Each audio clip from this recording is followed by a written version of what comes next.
Le jour de mon mariage, la sœur de mon mari a publiquement dicté des règles, tu serviras notre famille. J'ai posé 2 questions, et soudain tout m'est apparu clairement. J'ai annulé le mariage, j'ai repris la maison que j'avais achetée, et je suis parti avec tout mon argent. Ils m'ont appelé 30 fois cette nuit-là. Les lustres en cristal de la salle de bal de la Palmer House auraient dû paraître magiques. Ils semblaient juste pesants. L'air était chargé de l'odeur des gardénias et de parfums coûteux, et le faible bourdonnement de nos 60 amis et membres de la famille les plus proches était censé être la bande-son de mon bonheur. Ma main gauche me semblait étrangement légère. J'avais retiré ma nouvelle bague de fiançailles pour éviter de mettre de la garniture de pâtisserie dans la monture, et son absence était une démangeaison infime mais persistante. Daniel était de l'autre côté de la pièce, riant avec un groupe de ses copains d'université, ses bras passés sur les épaules de son père. Il avait l'air parfait, enfin, nous avions l'air parfait. Emily Lawson, étoile montante chez Fitzgerald Reed Architects, et Daniel Wright, le charmant et fiable analyste financier issu d'une bonne et solide famille de Chicago, une union que tout le monde approuvait. Je pris une gorgée de champagne, laissant les bulles chasser un battement de nervosité que je ne parvenais pas à nommer.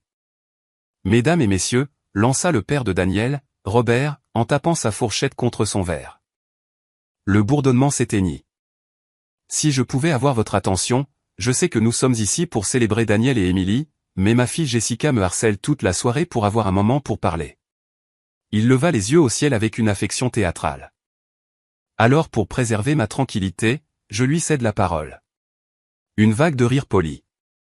Jessica, la sœur aînée de Daniel de 5 ans, se leva en lissant sa robe fourreau. Elle avait les mêmes cheveux blonds que Daniel, mais là où les siens étaient chauds, les siens étaient sévères, tirés en un chignon serré. Son sourire était large. Répétez. Merci, papa, dit-elle, sa voix portant sans effort. Pour ceux d'entre vous qui ne me connaissent pas, je suis Jessica, celle qui a eu le bon sens de donner à mes parents leur premier petit enfant. D'autres rirent. Elle leva sa flûte de champagne. J'attends ce jour depuis longtemps. Accueillir une nouvelle femme dans la famille Wright est une grande affaire. C'est plus que de l'amour. C'est une question de continuité.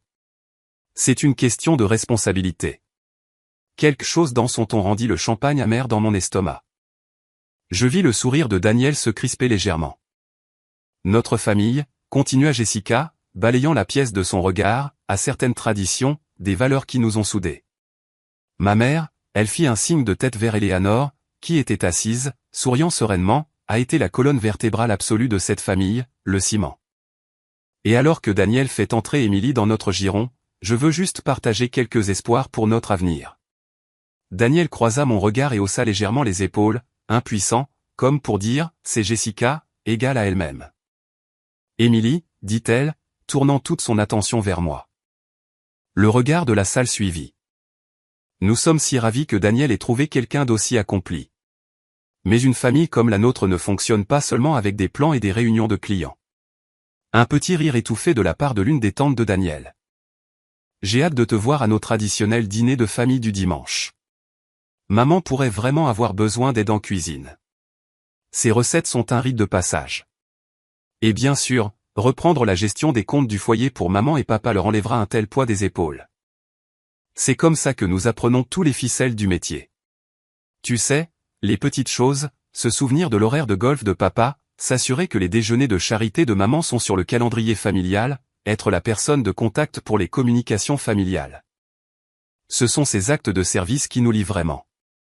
La pièce était maintenant totalement silencieuse.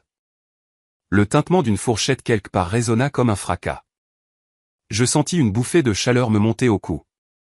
Ce n'était pas un toast. C'était une description de poste, une proclamation publique et non négociable de ma subordination.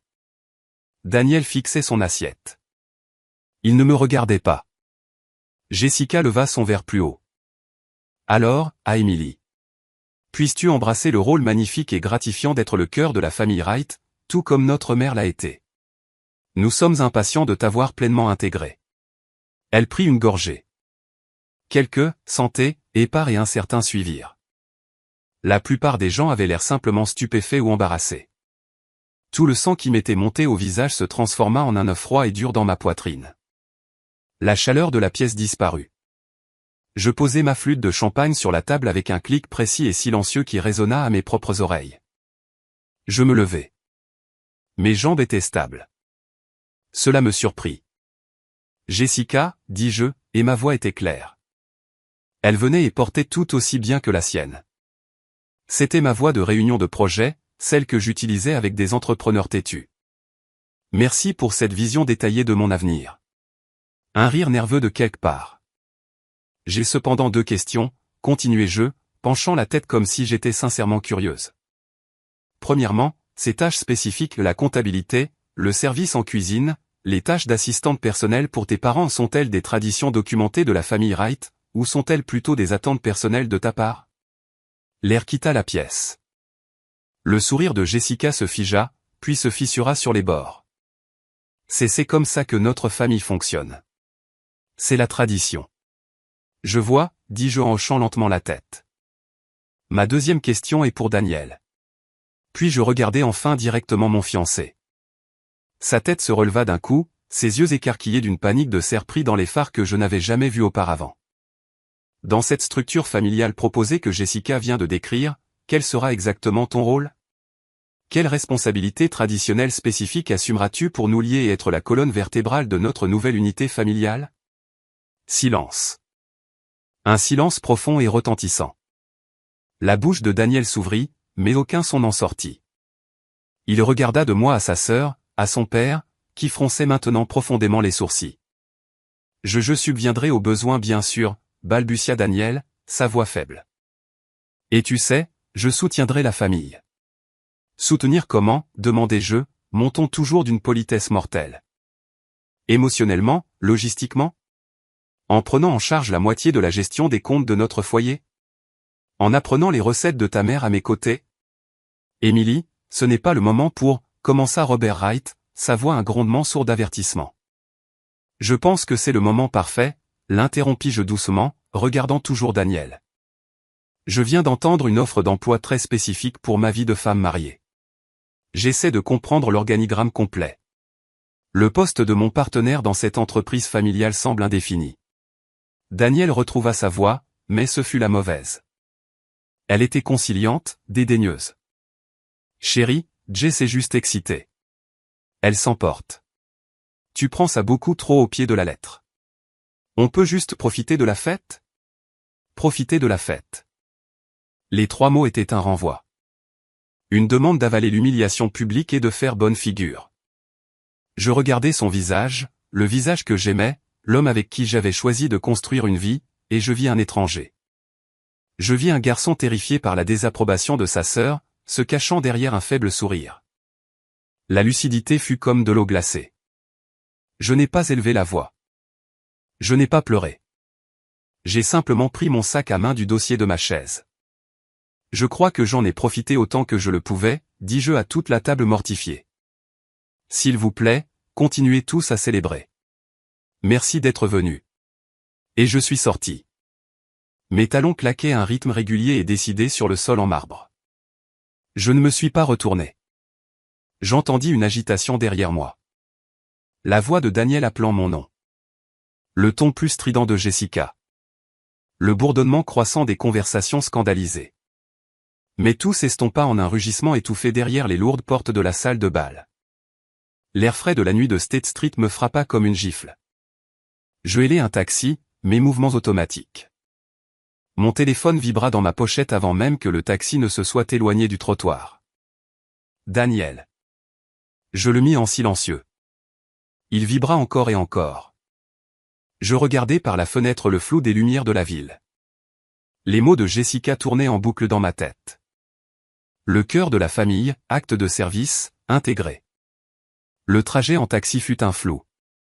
Mon appartement, celui que je possédais depuis 3 ans avant que Daniel n'y passe jamais la nuit, me parut un sanctuaire. Je me débarrassai de la coûteuse robe lavande, une couleur que la mère de Daniel avait suggérée, et enfilai un vieux sweatshirt de Northwestern. Mon téléphone s'était allumé avec cet appel manqué et une série de textos. Daniel 21h47, Émilie, allez. Où es-tu parti? Daniel 21h49, tu as vraiment embarrassé ma famille là-bas. Daniel 21h53, appelle-moi. Il faut qu'on parle. Jessica se sent très mal. Daniel 21h55, tu sais comment elle est. Elle ne le pensait pas comme ça. Daniel 22h01, c'est puéril. Reviens ou au moins réponds à ton téléphone. Je ne me sentais pas encore en colère. Je me sentais vide et profondément éveillé. Je remontais nos messages du début de la semaine, cherchant je ne sais quoi.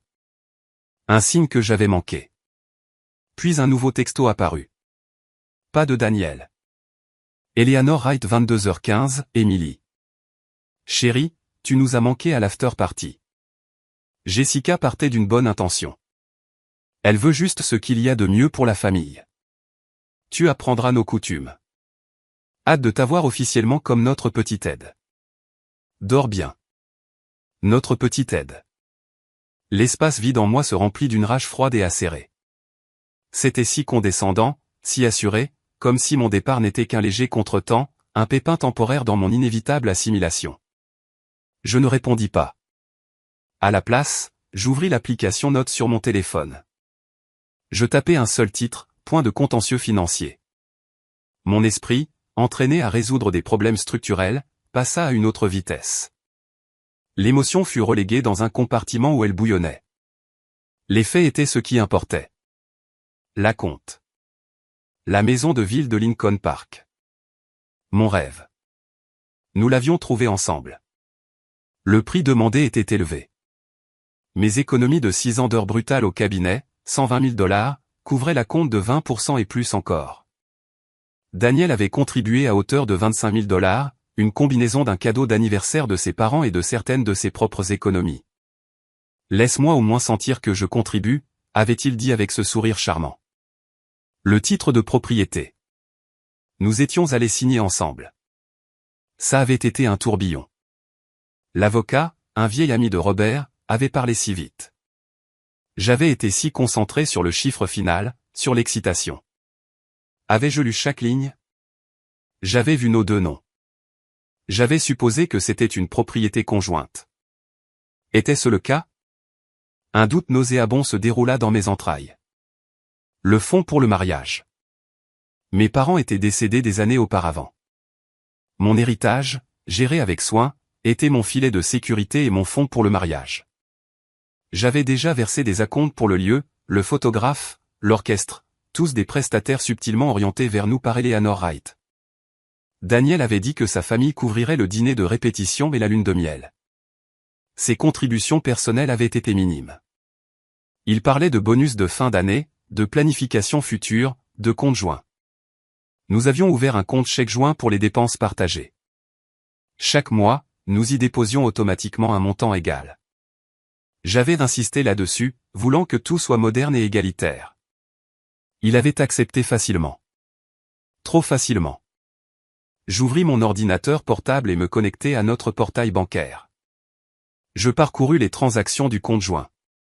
Courses, factures, quelques bons dîners. Puis, le mois dernier, un virement à J. Wright de $1500. Mémo, remboursement de prêt. Jessica. Daniel ne l'avait pas mentionné. Je cliquai plus loin en arrière. Un autre virement plus petit 2 mois plus tôt. Même mémo.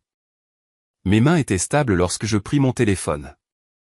Je n'appelais pas Daniel. J'appelais ma colocataire de l'université, Chloé, qui était maintenant une avocate féroce spécialisée dans les divorces chez Klein et Bovet. Ça sonna 2 fois. Et M, tu ne devrais pas être jusqu'au cou dans le champagne et les canapés? Sa voix était joyeuse. Chloé, dis-je, et la platitude de ma propre voix me surprit. J'ai besoin d'une avocate. Pas pour un divorce. Pour une rupture de fiançailles. Le silence à l'autre bout du fil fut complet pendant un instant. D'accord, dit-elle, tout à fait professionnelle maintenant. Parle-moi. Que s'est-il passé? Je lui racontai. Je récitai le discours de Jessica.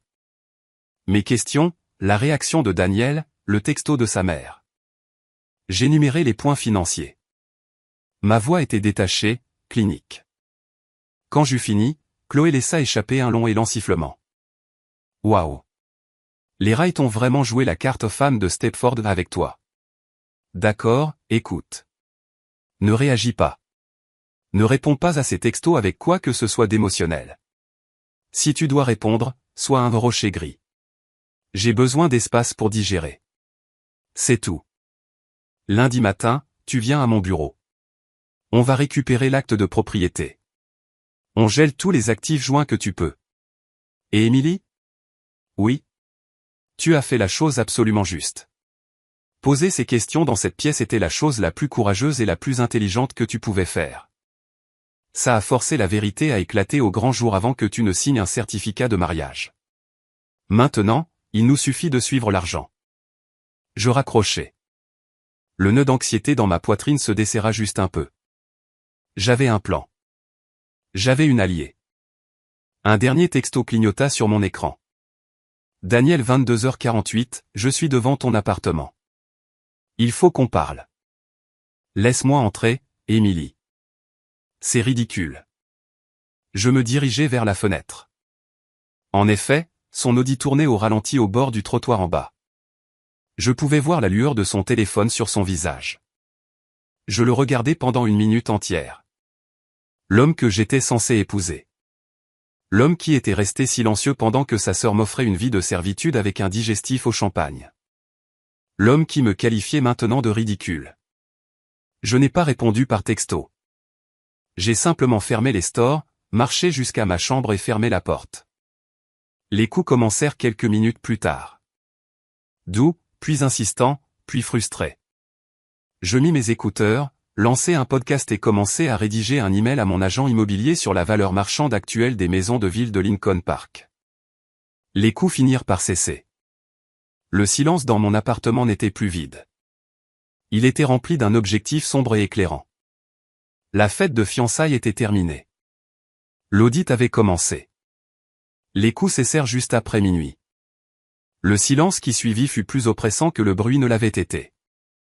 J'étais assise à l'îlot de ma cuisine, la lueur crue de mon ordinateur portable éclairant un verre d'eau à moitié vide et ma copie imprimée de l'accord d'achat de la maison de ville. Le podcast avait été un tampon inutile. Je n'en avais rien entendu. Mon esprit, un processeur implacable, passait en boucle les mots de Jessica, le visage de Daniel et les froides colonnes de chiffres sur mon écran.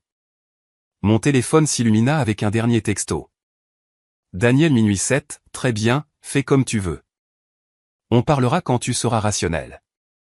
Rationnel? Le mot fut une étincelle dans une pièce remplie de gaz. Je posai le téléphone face contre table. Le sommeil était impossible. À 6 heures du matin, douché et vêtu d'un jean et d'un pull, je préparais du café quand une clé tourna dans la serrure de la porte de mon appartement. Mon corps tout entier se raidit. Il avait encore une clé.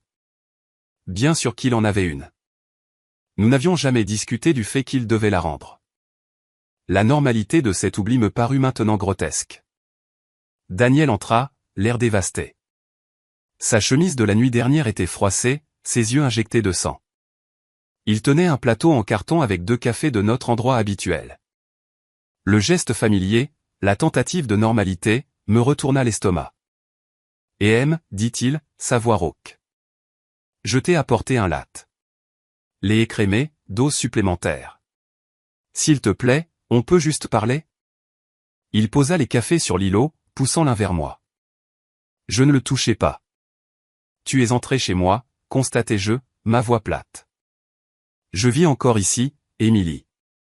La moitié de mes affaires sont là. Il passa une main dans ses cheveux. Écoute, à propos de la nuit dernière, mon Dieu, quel désastre. Je suis tellement désolé pour Jessica. Elle se met une idée en tête sur la façon dont les choses devraient être et elle vomit ça sur tout le monde. Elle se sent terriblement mal. Je m'appuyai contre le comptoir, croisant les bras. Vraiment? Oui. Elle m'a appelé en pleurant après ton départ. Elle a dit qu'elle essayait juste de t'accueillir, d'exprimer à quel point la famille valorise la cohésion. La cohésion, répétai-je. C'est comme ça qu'on appelle ça? Sa liste publique de mes futures tâches domestiques. Elle ne le pensait pas comme une liste, soupira Daniel, l'exaspération s'infiltrant dans son ton.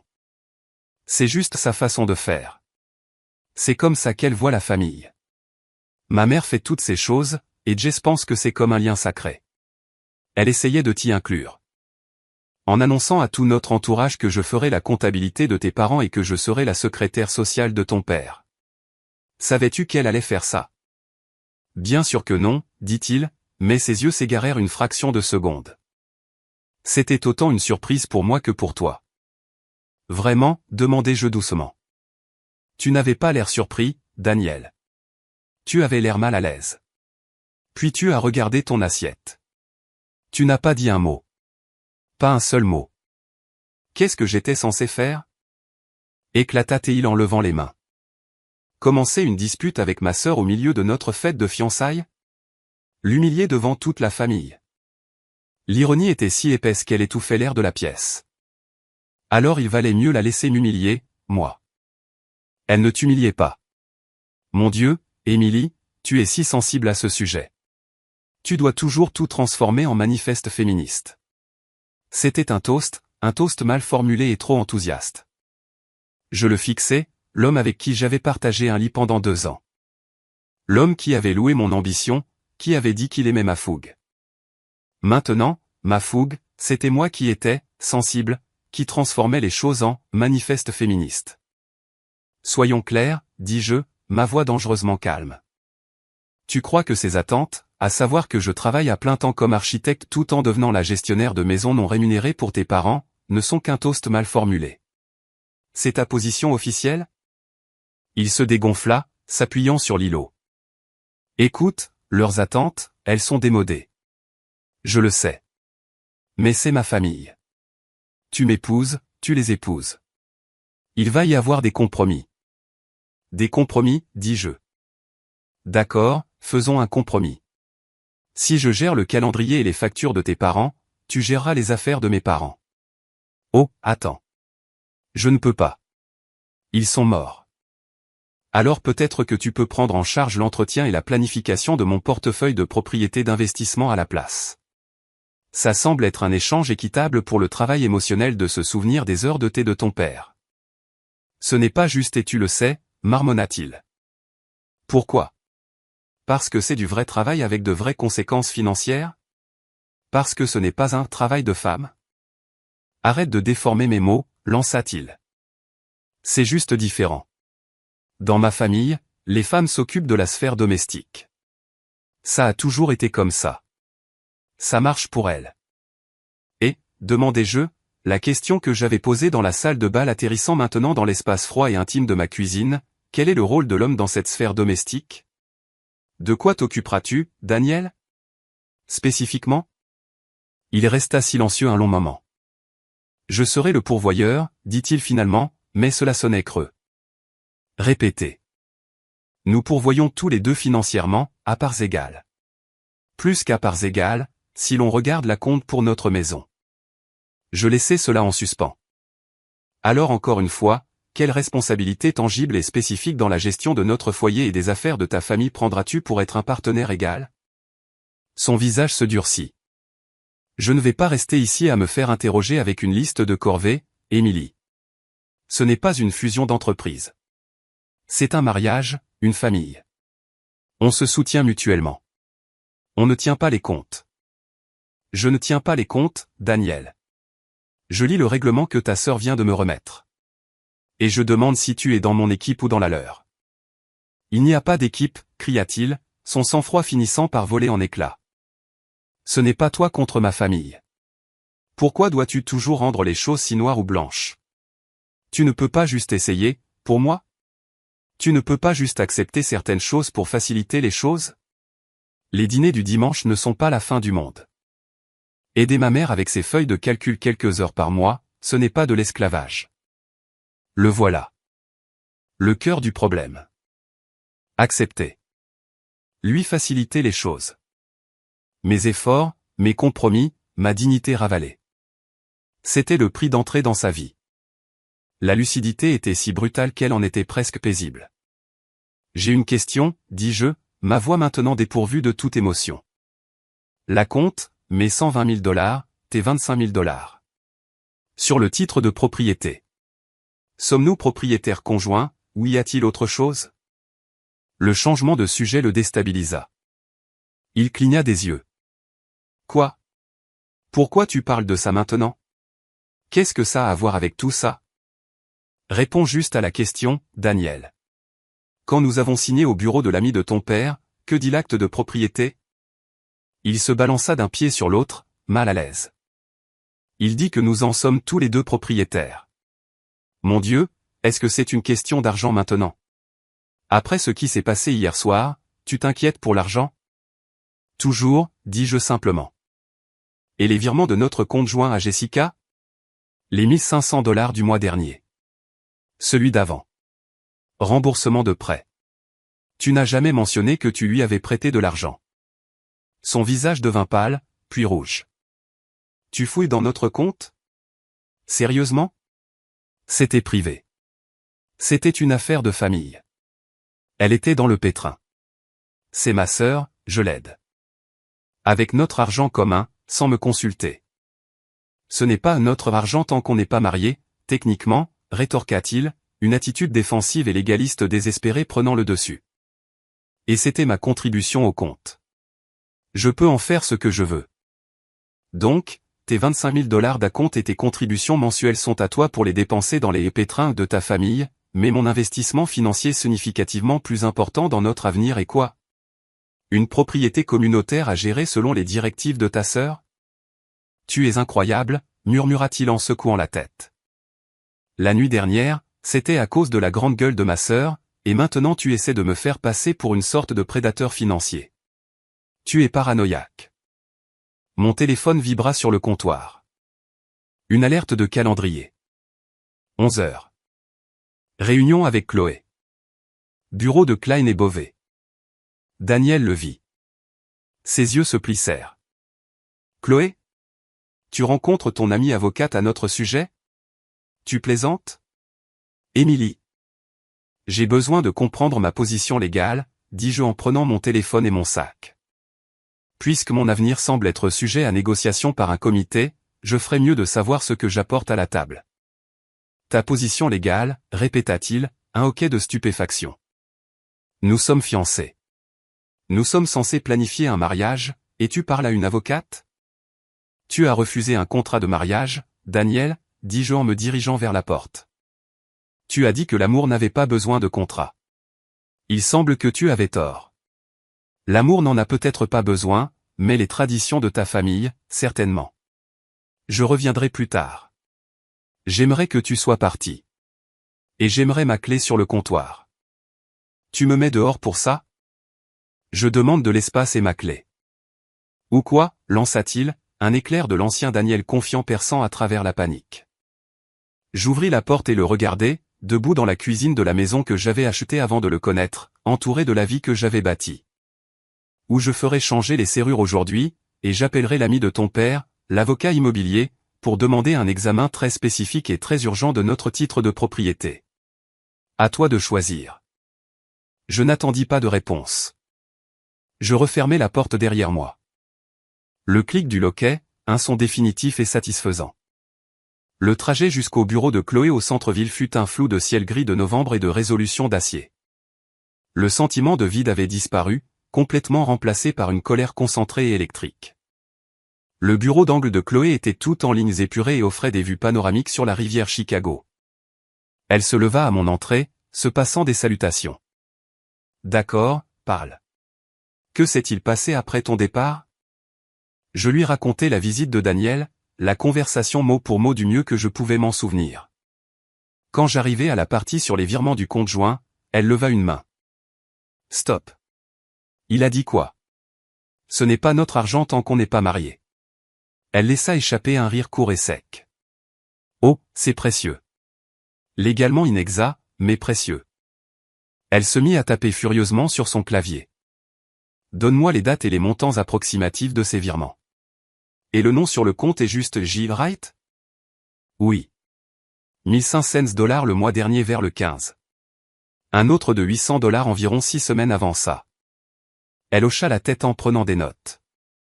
Très bien, première chose à faire, l'acte de propriété. Elle tourna son moniteur vers moi. Elle avait déjà ouvert la base de données du bureau d'enregistrement des actes du comté de Cook. Tu m'as donné l'adresse. Voyons ce que le charmant monsieur Henderson, ami des Wright, a déposé. Mon cœur battait la chamade contre mes côtes pendant qu'elle cherchait. Le voilà. Le registre de la propriété. Non. Lis la dévolution, dit Chloé doucement, en montrant une ligne de texte. Je la lus, puis je la relus. Les mots semblaient nager sur l'écran. La propriété est détenue par Daniel Perrite et Emily G. Lawson en tant que propriétaires conjoints. Le soulagement m'inonda pendant une seconde. Propriété conjointe. Cela signifiait une propriété à parts égales. Droit de survie. Continue de lire, dit Chloé, sa voix sombre. Je fis défiler. Il y avait un document joint. Une déclaration de fiducie qui avait été enregistrée simultanément avec l'acte. Je la parcourus. Mes connaissances juridiques étaient vagues, mais suffisantes pour saisir l'horreur. Oh mon Dieu, soufflai-je. Ouais, dit Chloé doucement.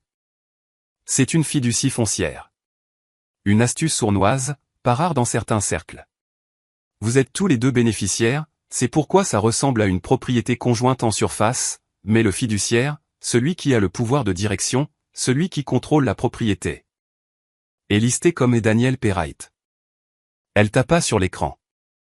Donc, il a le pouvoir unilatéral de vendre, refinancer ou transférer la propriété sans ta signature.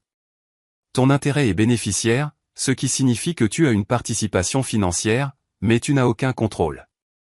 Et le clou du spectacle, elle fit défiler vers le bas, le fiduciaire peut être changé par la nomination de la majorité des bénéficiaires. Comme il est le seul fiduciaire votant, il est la majorité. Il pourrait nommer son papa comme fiduciaire successeur demain s'il le voulait. Je me sentis physiquement malade.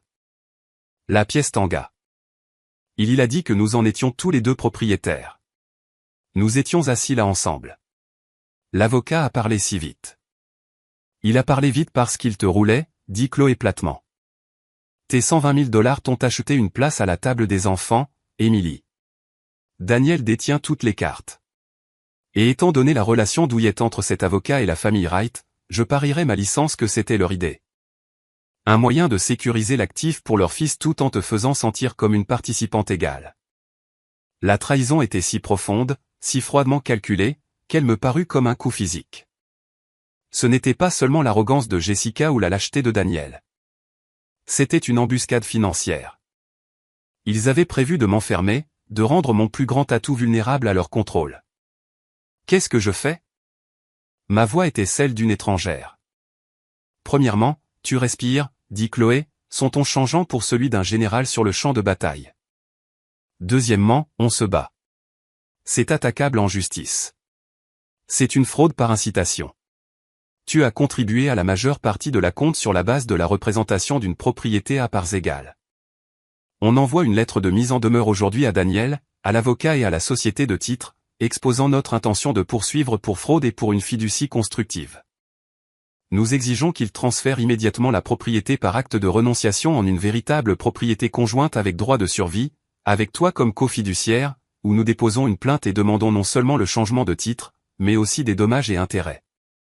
On gèle aussi ce compte joint. Maintenant. Elle glissa un bloc-notes vers moi. Note ton identifiant de banque en ligne. Je vais faire en sorte que mon assistante juridique, qui est aussi notaire, te voie signer une procuration limitée pour que je puisse agir en ton nom. On agit vite et on agit fort. J'écrivis, ma main stable malgré le tremblement dans mon âme. Et le mariage? Les acomptes? Tout s'arrête. Aujourd'hui, tu appelles chaque prestataire, tu cites des circonstances imprévues et tu demandes les politiques d'annulation. Pour certains, tu devras assumer les frais. Considère ça comme une leçon bon marché par rapport à ce que tu as failli perdre. Elle me regarda, ses yeux féroces. Emily, écoute-moi. Ce n'est pas un désaccord sur les dîners du dimanche. C'est une tentative systémique de te déposséder financièrement, socialement, personnellement. Le discours était le manifeste. La fiducie est le mécanisme d'application. Mon téléphone vibra dans mon sac, encore et encore. Je n'avais pas besoin de regarder pour savoir que c'était Daniel. Les 30 appels avaient commencé. Ne réponds pas, ordonna Chloé. Pas un mot. Toute communication passe par moi maintenant. Il n'est pas ton fiancé en ce moment. Il est la partie adverse dans un litige financier. Je pris une profonde inspiration tremblante. Le dernier vestige de la femme qui avait enfilé une robe lavande la veille se dissolvait. D'accord, dis-je. Alors que Chloé commençait à dicter des instructions à son assistante, mon téléphone s'alluma sur la table. Un nouveau texto, pas de Daniel. Eleanor Wright 11h47, Emily, chérie. Daniel a le cœur brisé. Nous sommes tous si inquiets. Cette bêtise a assez duré. Viens dîner ce soir. Nous allons tout arranger. Jessica veut s'excuser. 19h. Ne sois pas en retard. Je le montrai à Chloé. Elle eut un sourire narquois. Un sourire de prédateur. Oh, bien. Ils ont convoqué le tribunal. Tu veux t'amuser un peu? Qu'est-ce que tu veux dire? Va dîner, dit-elle, ses yeux brillants. Ne dis pas un mot sur la fiducie. Ne mentionne ni moi ni la lettre. Écoute simplement. Laisse-les parler. Enregistre tout sur ton téléphone. Dans cet état, le consentement d'une seule partie suffit. Fais-leur réitérer leurs attentes. Fais confirmer à Daniel sur enregistrement qu'il était au courant de la structure de la fiducie. C'est une munition. Cela semblait dangereux. Cela semblait nécessaire. Qu'est-ce que je dois porter, demandai-je, ma voix sèche. Chloé rit. Porte une armure, ma chérie. Une armure invisible. Et envoie-moi le fichier audio quand tu rentreras. La maison de la famille Wright à Wilmette était un monument à la richesse discrète. Elle ressemblait moins à une maison qu'à un décor de théâtre pour un drame sur des gens riches se comportant mal. Je garai ma voiture, l'application mémo vocale de mon téléphone déjà en train d'enregistrer dans mon sac à main. Les mots de Chloé résonnaient, armure invisible. Eleanor ouvrit la porte avant que je ne puisse sonner. Son sourire était une ligne fine étendue. Emily, si heureuse que tu aies décidé de te joindre à nous. Nous étions inquiets pour toi. Son ton suggérait que j'étais une enfant turbulente. Merci de me recevoir, Eleanor, dis-je, ma voix neutre. La salle à manger était formelle. Jessica et Robert étaient déjà assis. Daniel était assis au bout, regardant sa serviette. Il n'a pas croisé mon regard. Une chaise vide m'attendait entre Jessica et Eleanor. Une place sur la ligne de tir. Nous nous servirons nous-mêmes, annonça Eleanor, désignant les plats de poulet rôti et de légumes. À la bonne franquette, plus intime. Dès que je me suis assise, Jessica se lança dans ses excuses, répétées et suintant la condescendance. Emily, à propos d'hier soir, je pense que tu as mal interprété mon enthousiasme. Je veux seulement que tu te sentes incluse. Les choses que j'ai mentionnées, ce ne sont pas des corvées, ce sont des privilèges. Les femmes de notre famille ont toujours été les gardiennes du cœur de notre foyer. Je pris une petite portion de poulet. Je vois. Et Daniel, de quoi les hommes de votre famille sont-ils les gardiens? Robert se racla la gorge. Un son d'avertissement sourd. Les hommes assurent la stabilité, la sécurité. Nous construisons les fondations pour que le cœur puisse s'épanouir. Il dit cela comme s'il citait un mauvais énoncé de mission d'entreprise. Fascinant, dis-je, gardant les yeux sur mon assiette. Une division du travail très spécialisée. Daniel, as-tu l'impression de construire des fondations stables pour nous? Daniel tressaillit. On peut ne pas faire ça maintenant? Mangeons, c'est tout. Oh, mais je suis sincèrement curieuse, insistai-je, mon ton léger. Étant donné que j'ai construit mes propres fondations financières, l'acompte de notre maison, par exemple. Quel genre de stabilité fournis-tu qui soit différente de la mienne? L'air se glaça. La fourchette de Jessica cliqueta contre son assiette. Cette maison est notre avenir, dit Daniel, me regardant enfin, ses yeux suppliants. Elle est à nous. Pourquoi tu parles d'argent là-dedans? Parce qu'hier soir, Jessica a parlé de travail. J'essaie juste de comprendre le modèle économique complet de ce mariage. Mon capital, mon travail, ta stabilité symbolique. C'est ton attitude qui est le problème, lança Jessica, son sang-froid se brisant. Cette pensée transactionnelle. Le mariage n'est pas un contrat d'affaires. Ah non, demandai-je, levant enfin les yeux, croisant son regard. Tu as présenté une liste de mes devoirs. Ça ressemble à une description de poste. Je pose des questions sur la rémunération, les avantages et le rôle de mon partenaire. Ça me semble logique. Eleanor posa sa main sur la mienne. Elle était froide. Chérie, tu es à bout de nerfs. La maison est une bénédiction partagée. Les détails. L'ami du père de Daniel s'est occupé de tout ça pour vous protéger tous les deux. C'est si complexe. Mieux vaut laisser ça aux experts. Mon téléphone dans mon sac enregistrait chaque mot. Vous protégez tous les deux. La transition parfaite. J'en suis sûr, dis-je doucement. Cette structure de fiducie qu'il a mise en place, la fiducie foncière de l'Illinois. C'est complexe. Silence. Un silence profond et assourdissant. Le visage de Daniel devint blanc comme un linge. La fourchette de Robert s'arrêta en l'air. Jessica avait l'air confuse. Quelle fiducie ? Demanda Jessica. Daniel retrouva sa voix. Un son étranglé. Émilie, de quoi tu parles ? C'est juste un acte de propriété standard. Ah oui ? Je penchai la tête. Parce que ma compréhension est que dans une propriété conjointe standard, nous avons tous les deux le contrôle. Le document que j'ai examiné aujourd'hui dit que tu es le seul fiduciaire. Tu as le pouvoir de vendre notre maison sans ma connaissance ou ma signature, en utilisant mon argent. Je gardai mon regard fixé sur lui. Le savais-tu, Daniel, quand nous avons signé ? Savais-tu que tu obtenais tout le pouvoir et moi, rien du tout ? Écoutez-moi bien, commença Robert, sa voix tonitruante. Je demande à votre fils, Robert, dis-je, le coupant, mes yeux ne quittant jamais le visage effondré de Daniel. Bien sûr que non, je veux dire, l'avocat a expliqué que c'était pour la responsabilité, il balbutia, pour s'assurer que l'investissement de ta famille était sécurisé. Indépendamment de ce qui pourrait m'arriver, finis-je pour lui. C'était ça, le raisonnement ? N'ose pas lui parler de cette façon. Jessica se leva, pointant un doigt vers moi. Espèce de petite ingrate. Après tout ce que nous avons essayé de faire pour toi, pour t'accueillir, vous avez essayé de faire de moi une servante sous contrat et votre frère a essayé de m'escroquer d'un investissement à 6 chiffres, constatai-je platement, me levant également. Les pieds de la chaise grincèrent contre le sol. Je dirais que votre accueil a été parfaitement clair. Je pris mon sac à main. Les fiançailles sont rompues. Considérez ceci comme mon retrait formel du programme Gardienne du cœur. Je ferai en sorte que mon avocate vous contacte demain. Daniel, tu auras de ses nouvelles ce soir. Ton avocate, couina Daniel. Oui, Chloé Klein de Klein et Beauvais. Tu devrais avoir le tien, probablement l'ami de ton père qui a monté cette petite arnaque, en numérotation rapide. Je me tournai et sortis de la salle à manger, traversai le hall caverneux et franchis la porte d'entrée. Je ne courus pas. Je marchai calmement jusqu'à ma voiture. Au moment où je mis le contact, mon téléphone s'alluma. Pas un appel.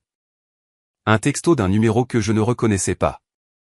Numéro inconnu 20h22, vérifie le site du bureau d'enregistrement du comté de Cook. Maintenant. Chloé. M'arrêtant un pâté de maison plus loin, je tripotais mon téléphone. Chloé m'avait envoyé un lien direct. Je cliquai dessus. C'était un nouveau dépôt concernant la maison de ville. Un avis de cession d'intérêt bénéficiaire, déposé aujourd'hui à 16h58. Daniel P. Wright avait cédé 50% de l'intérêt bénéficiaire de la fiducie foncière à Robert Wright. Il avait donné à son père la moitié de ma maison. Mes mains tremblaient, mais pas de tristesse. D'une rage blanche et incandescente. Il n'avait même pas attendu la lettre de l'avocat. Il avait paniqué et essayé d'ancrer davantage le contrôle de sa famille. Je lançai l'enregistrement vocal que je venais de faire. Ma propre voix, froide et claire, remplit la voiture. Le savais-tu, Daniel, quand nous avons signé ? Savais-tu que tu obtenais tout le pouvoir et moi, rien du tout ? Sa réponse hésitante et coupable était toute la confirmation dont j'avais besoin. J'appelai Chloé. Elle répondit à la première sonnerie. Tu as entendu ? Il vient de donner la moitié à son père, dis-je, ma voix terriblement stable. J'ai vu. C'est un geste désespéré. Ça ne change rien à la fraude. Ça ajoute juste un autre défendeur au procès. Envoie-moi l'audio maintenant. La cavalerie arrive. J'envoyai le fichier. Alors que je reprenais la route, mon téléphone se mit à vibrer, et vibrer, et vibrer. Daniel qui appelait. Jessica qui appelait. Robert qui appelait. Daniel qui appelait. Eleanor qui appelait. Je le mis en silencieux. L'écran clignotait encore et encore, une lumière stroboscopique de leur panique dans la voiture sombre. 30 appels, peut-être plus. Ils pouvaient appeler toute la nuit. J'avais fini d'écouter. Le bureau de Chloé sentait le café et le papier fraîchement imprimé. D'accord, ils ont déclaré la guerre avec ce dépôt de session. Maintenant, on riposte. Elle glissa un document sur le bureau poli. C'est la lettre de mise en demeure. Elle est adressée à Daniel, Robert, et à cet avocat véreux, Henderson. Elle expose la fraude. Cite la preuve audio de la connaissance de Daniel et leur donne 48 heures pour transférer la propriété par acte de renonciation en une véritable propriété conjointe avec toi comme cofiduciaire. S'ils ne le font pas, nous engageons une poursuite pour fraude, fiducie constructive et infliction intentionnelle de détresse émotionnelle. Nous exigeons également la restitution intégrale de chaque centime que tu as mis dans cette maison, plus des dommages et intérêts. Je parcourus le jargon juridique. C'était brutal, précis et magnifique. Et le compte joint. Je l'ai ce matin. Ta procuration est passée. Son dépôt mensuel de $1 200 est arrivé ce matin et il est bloqué. Il s'en rendra compte quand sa carte sera refusée pour le déjeuner. Un petit sourire vicieux se dessina sur ses lèvres. Maintenant, la partie amusante. Les réseaux sociaux. Chloé, je ne veux pas me lancer dans une guerre de publication avec Jessica. Pas une guerre. Une détonation contrôlée. Tu ne postes rien, mais tu dois contrôler le récit avant qu'elle ne te dépeigne comme une croqueuse de diamants hystérique. J'ai une amie dans la section style de vie et du Tribune. Ils adoraient une histoire de fiancée moderne annule son mariage suite aux exigences archaïques de sa belle famille. Anonyme, mais avec suffisamment de détails pour que quiconque dans ton cercle sache qu'il s'agit de toi. Ça cadre l'histoire à ta façon dès le départ. J'hésitais. Cela semblait nucléaire. Est-ce nécessaire? Émilie, il a donné ta maison à son papa. Il ne plaisante pas. Nous avons besoin de la pression publique.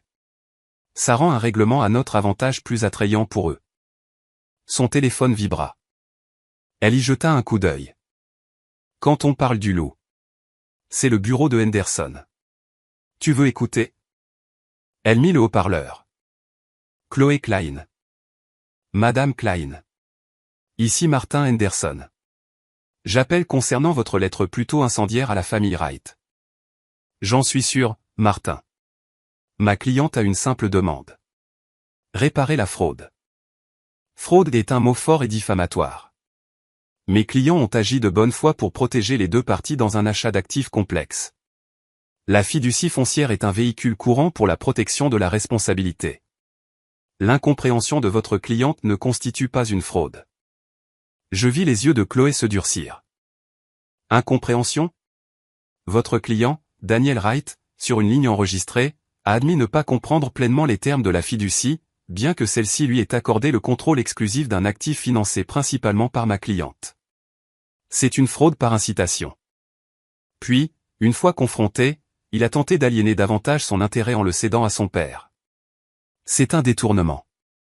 Nous avons l'enregistrement, Martin. Nous avons la trace écrite. Nous gagnerons.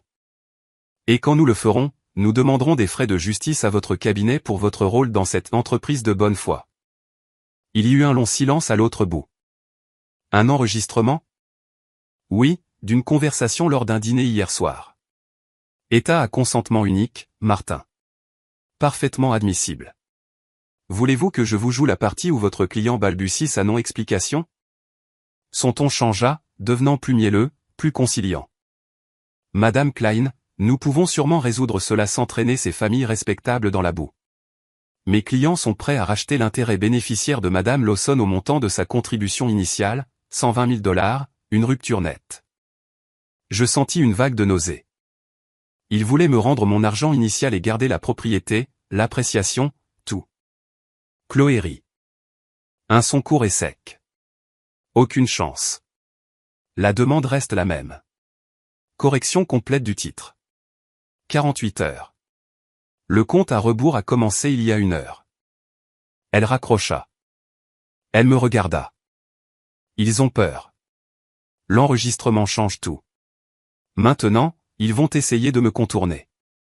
Ils vont appeler. Ils vont supplier. Ils vont menacer. Tu dis une seule phrase, parler à mon avocate. Puis tu raccroches. Compris? Mon téléphone vibra dans ma main. Daniel. Je montrai l'écran à Chloé. Fais-le. Je répondis, en mettant le haut-parleur. Parle à mon avocate, Daniel. Émilie, attends. S'il te plaît, écoute. Sa voix était rauque, paniquée. Tu ne peux pas faire ça. Tu as enregistré ma famille lors d'un dîner privé. C'est malsain. Parle à mon avocate, répétai-je, ma voix monotone. Mon père parle de te poursuivre en diffamation. Henderson dit que tu n'as aucune chance. Ils vont te ruiner. Tu ne travailleras plus jamais dans cette ville. Chloé mima, menace, et pointa son téléphone, indiquant qu'elle enregistrait aussi l'appel maintenant. Est-ce une menace concernant ma carrière professionnelle, Daniel, demandai-je, rendant ma voix froidement curieuse. Parce que mon avocate écoute, et c'est juridiquement très intéressant. Il haleta, réalisant le piège. Non. Je veux juste dire mon Dieu, Émilie, tout ça est une erreur. Reviens juste à la maison. On peut arranger ça. Je vais arranger le truc de la fiducie. Comment? En demandant à ton papa de te rendre sa moitié? Et après? Je deviens la gardienne du cœur? Non merci. Parle à mon avocate. Tu n'es pas raisonnable. C'est juste une maison. C'est juste de la paperasse. Pourquoi détruis-tu notre avenir pour de la paperasse? L'ignorance pure et stupéfiante de la question me coupa le souffle. Ce n'est pas de la paperasse, Daniel. C'est du respect. C'est de l'intégrité. Tu n'en as aucune. Parle à mon avocate. Je mis fin à l'appel. Chloé laissa échapper un petit sifflement. Magnifique. Il vient de nous offrir sur un plateau des arguments de chantage et de coercition. Son ordinateur sonna. Elle regarda et son sourire narquois s'effaça. Eh bien, Jessica n'a pas attendu le tribune. Elle tourna le moniteur. C'était une publication Facebook partagée publiquement par Jessica Wright. À tous nos amis qui ont assisté à une telle laideur lors de ce qui aurait dû être une occasion joyeuse. Certaines personnes entrent dans une famille avec le cœur ouvert. D'autres viennent avec des calculatrices et des magnétophones. Le cœur de mon frère est brisé par une femme qui a valorisé la propriété plutôt que le partenariat et qui viole le caractère sacré d'un dîner de famille avec des enregistrements secrets. Nous prions pour elle. Elle avait déjà plus de 100 cœurs et émojis de visage en colère. Les commentaires affluaient. Tellement horrible, Jess. Tu as essayé de l'accueillir. Un magnétophone? Comportement de psychopathe. Daniel a évité le pire. Mon visage brûlait. La fausse représentation était à couper le souffle. Pile à l'heure, dit Chloé en faisant craquer ses doigts. Maintenant, nous publions notre communiqué. Pas de toi, de moi. Elle se mit à taper furieusement. Un communiqué de presse à ses contacts et une publication sur la page professionnelle du cabinet. Uniquement les faits. Pas d'émotion. 15 minutes plus tard, elle me montra, Klein et Beauvais, au nom de notre cliente Emily Lawson, confirme la dissolution de ses fiançailles avec Daniel Wright. Cette décision fait suite à la découverte de graves fausses déclarations financières faites par M. Wright concernant un achat de propriété en commun, où Madame Lawson a fourni la majorité du capital mais s'est vue refuser tout droit de contrôle ou de propriété. De plus, après confrontation, Monsieur Wright a tenté d'aliéner unilatéralement la propriété. Madame Lawson a déposé des demandes formelles de restitution. Il s'agit d'une simple affaire de fraude financière et de manquement à une obligation de fiducie. Nous disposons de preuves concluantes, y compris des aveux enregistrés, pour étayer nos affirmations. Nous ne jugerons pas cette affaire sur les réseaux sociaux, mais nous corrigerons les faits lorsqu'ils seront diffamés par des parties intéressées. Toute autre demande doit être adressée à ce bureau. C'est parfait, murmurai-je. C'était factuel. Ça les faisait passer pour des escrocs. Ça paraîtra dans le Crânes Business Digest demain. Leur cercle se soucie plus de ça que de Facebook, dit Chloé. Maintenant, rentre chez toi. Déconnecte. Laisse-les tourner dans la tempête que nous venons de déclencher. Je retournai à mon appartement, l'esprit en ébullition. En entrant, mon téléphone fixe sonnait. Le téléphone de la maison que je n'utilisais jamais. Je le fixai. Seules quelques personnes avaient ce numéro, mes parents, aujourd'hui décédés, et la famille de Daniel. Je décrochai, sans rien dire. Émilie. C'était Eleanor Wright. Sa voix était tendue, dépouillée de son ton mielleux habituel. Cela a assez duré. Vous allez arrêter ça. Vous allez retirer ces mensonges de votre avocate, et vous allez régler ça discrètement. Nous sommes prêts à vous offrir 150 000 $, plus que ce que vous avez investi. Mais vous signez un accord de confidentialité. Vous disparaissez. Vous ne parlez plus de ma famille. Je sentis un calme terrifiant. Ou quoi, Eleanor? Votre fils a déjà menacé ma carrière. Quelle est votre version? Vous allez me mettre sur liste noire au country club? Gâcher ma réputation auprès de votre conseil d'administration caritatif? Une inspiration brusque. Espèce de sotte. Vous n'avez aucune idée de ce à quoi vous vous mesurez. Nous avons bâti cette ville. Votre petite avocate ne peut pas vous protéger des conséquences de la diffamation de notre nom. Ce n'est pas de la diffamation si c'est vrai, dis-je doucement. Et j'enregistre aussi cet appel. Alors, merci pour la preuve. Parlez à mon avocate. Je raccrochai. L'armure invisible dont Chloé avait parlé se durcissait en acier. Ce n'était pas une famille. C'était un syndicat, et je venais de déclarer la saison de la chasse ouverte sur leurs opérations. La tempête éclata à 9 h le lendemain matin. Mon téléphone, réglé sur « Ne pas déranger », sauf pour le numéro de Chloé, vibrait toujours comme un frelon piégé avec des notifications, des tags Facebook, des messages directs Instagram, des emails de vagues connaissances. L'article du Tribune avait été publié et le communiqué de presse clinique de Chloé avait été repris par Cranes Chicago Business. Le récit passait de « fiancée et conduite » à « fraude financière présumée ». Ma boîte de réception personnelle avait un nouveau message avec pour objet « urgent », pour vos yeux seulement. L'expéditeur était un service crypté que je ne reconnaissais pas. Mon pouce accéléra. Je l'ouvris. Émilie, vous ne me connaissez pas, mais je travaille avec Daniel chez Gibson et Finch. Je ne peux plus rester silencieux. Ça fait des mois qu'il dit à tout le monde qu'il a ferré une architecte riche qui leur achète une maison à Lincoln Park. Il appelait ça son plan de retraite. Il a montré les documents de la fiducie à plusieurs d'entre nous lors d'un apéro une fois, se vantant de la façon dont l'avocat de son père l'avait ficelé pour que vous ne puissiez pas faire de folie en cas de divorce. Je suis désolé, je pensais que c'était juste des paroles d'ivrogne. Après avoir vu les nouvelles aujourd'hui, je sais que ce n'était pas le cas. J'ai des captures d'écran de ces textos à ce sujet. Faites-moi savoir si vous en avez besoin. Un collègue. 6 juin se trouvaient 3 photos floues mais lisibles d'échanges de textos sur le téléphone de Daniel. L'un a un ami nommé Marc, mec, les discussions sur le contrat de mariage sont un cauchemar. Heureusement, Henderson a structuré la maison pour que ça n'ait pas d'importance. Elle ne peut pas toucher à l'actif. Génial, non? La vérité froide et calculatrice était pire que la trahison émotionnelle. C'était une stratégie commerciale, et j'avais été la cible. J'ai tout transféré à Chloé avec une seule ligne, plus de munitions. Sa réponse fut instantanée, bingo. Tiens bon. Ne réponds pas encore à l'expéditeur. Je me versais du café quand mon interphone sonna. Pas mon téléphone. L'interphone du vieil immeuble. Peu de gens avaient ce code. Daniel? Je m'approchai et appuyai sur le bouton. Oui. Émilie. C'est Jessica. Il faut qu'on se parle, face à face. Sans avocat. Sa voix était tendue, dépouillée de sa confiance performative habituelle. Un frisson de curiosité dangereuse me traversa. La voix de Chloé résonna dans ma tête, laisse-les parler. Enregistre tout. J'avais mon téléphone à la main. J'ouvris l'application d'enregistrement, appuyai sur enregistrer et le posai, écran vers le bas, sur la table de l'entrée. Je vous écoute, dis-je dans l'interphone. Pas comme ça.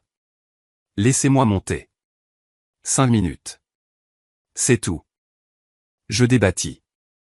Laisser le loup entrer dans la bergerie était risqué, mais le savoir, c'était le pouvoir. 5 minutes, dis-je en lui ouvrant. Elle paraissait plus petite en personne, sans podium ni table à manger pour commander. Son manteau cher était mal boutonné, ses yeux rougis. Elle n'attendit pas d'invitation, me dépassant pour entrer dans le salon. « Il faut que tu rappelles ton chien d'attaque », dit-elle en se retournant, se passant de tout prétexte. « Chloé est mon avocate. Vous devrez parler avec elle. » Il ne s'agit plus de cette fichue maison, sifflait-elle, son sang-froid se fissurant. « As-tu la moindre idée de ce que tu as fait ? » Ce communiqué de presse. Fraude financière. Les associés de mon mari l'appellent. Mes amis chuchotent. Tu nous fais passer pour des criminels. N'est-ce pas le cas, demandai-je calmement, m'appuyant contre le cadre de la porte, bloquant sa sortie. Le plan semble assez proche du crime, de mon point de vue. C'était une erreur. Un truc juridique stupide. Daniel ne le comprenait pas non plus. Les textos de ses collègues suggèrent le contraire, dis-je, regardant son visage pâlir. Il semblait le comprendre très bien quand il s'en vantait à ses copains. Elle tressaillit comme si elle avait été giflée. L'information était nouvelle pour elle. Bien. C'est un oui-dire. Ça n'a pas d'importance. Elle s'approcha, sa voix tombant à un murmure venimeux. Ce qui importe, c'est que tu arrêtes maintenant, ou je te ruinerai. J'ai failli rire. Comment ? En postant d'autres platitudes vagues sur Facebook ? Je pense qu'on a dépassé ce stade, Jessica. Un sourire méchant tordit ses lèvres. Je sais des choses sur toi, Émilie. Des choses de ton passé. Cette petite dépression que tu as eue à l'université. L'hospitalisation. Les médicaments. Que penserait ton cabinet d'architecte chic s'il savait que leur conceptrice vedette était instable ? Un passif ? L'air quitta mes poumons. Ma lutte à l'université avec une grave dépression après la mort de mes parents. Mon bref traitement volontaire en milieu hospitalier. C'était mon secret le plus gardé. Daniel était le seul à qui je l'avais jamais dit. C'est Daniel qui te l'a dit, murmurai-je, la trahison une blessure fraîche. Il me dit tout, ricana-t-elle. Il s'inquiétait pour toi. C'est un bon frère. Et maintenant, c'est moi qui m'inquiète. Une femme fragile sous un stress immense, faisant des accusations folles. C'est une histoire tragique, mais les gens comprendraient.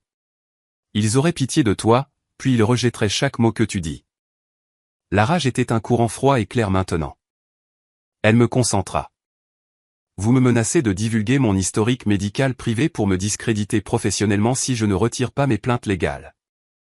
J'exprime mon inquiétude pour votre bien-être, dit-elle, la façade de sollicitude revenant, grotesque et transparente.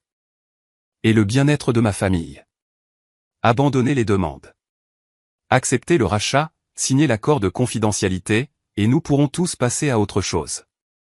Votre petit secret restera en sécurité avec moi. Je la fixai. Cette femme qui venait de franchir la ligne du cruel au monstrueux.